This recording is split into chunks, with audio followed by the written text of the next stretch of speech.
Fisherman diaries ആട്ടോ. അപ്പോൾ നമ്മൾ മുന്നേ തന്നെ പറഞ്ഞു ഞണ്ടിൻ്റെ കുറേ മഹിമകളെ കുറിച്ച് പറയും. അപ്പോൾ നമ്മൾ ആര് വന്നാലും ഞണ്ട് എന്ത് ചെയ്യും, അർജൻ്റ് ആണെങ്കിൽ മാത്രം നമ്മൾ ഞണ്ടൊക്കെ നന്നാക്കി കൊടുക്കാറുള്ളൂ. ഞണ്ടൊരിക്കലും നിങ്ങൾക്ക് തിരക്കില്ലെങ്കിൽ ഞണ്ടൊരിക്കലും നന്നാക്കിയിട്ട് കടയിൽ നിന്ന് കൊണ്ടുവരുന്നതാണ് എനിക്ക് പറയുന്നത്. കാരണം എന്താ വെച്ചാൽ ഞണ്ട് തോല് പൊടിച്ചു കഴിഞ്ഞാൽ, അതായത് ഇതിൻ്റെ തോല് പൊടിച്ചു കഴിഞ്ഞാൽ വെള്ളമായിട്ട് ഇറച്ചി പെട്ടെന്ന് വെള്ളമായിട്ട് പോകുന്നതാണ്.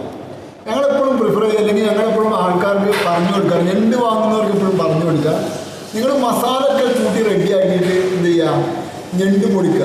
ഒരു 15 മിനിറ്റ് മാക്സിമം പോയ അരമണിക്കൂർ ഞണ്ട് പൊടിച്ചിട്ട് വെറുതെ നിൽക്കാൻ പാടുള്ളൂ. അല്ലെങ്കിൽ എപ്പോഴത്തേക്കും കറി ആക്കിയിട്ട് ഫ്രൈ ആക്കിയിട്ട് ചൂടായി പോകണം. വെറുതെ മഞ്ഞപ്പൊടി ഇട്ടിട്ടാണെങ്കിലും ഞണ്ട് ചൂടാക്കി പോകണം. ഇല്ലെങ്കിൽ എന്താ പറയുക, ഇതിൻ്റെ ഇറച്ചി വെള്ളമായി പോകും. അപ്പോൾ ഇവിടുന്ന് നന്നാക്കി പോകും. ആൾക്കാർ ഞണ്ട് വാങ്ങിയിട്ട് പോയിട്ട് പറയും ഞണ്ട് ടേസ്റ്റിലിടും, ഞണ്ടിൽ കാമ്പിലിടും എന്നൊക്കെ പറയും. അപ്പോൾ ഇതിൻ്റെ മെയിൻ പ്രശ്നം അതാ. അതായത്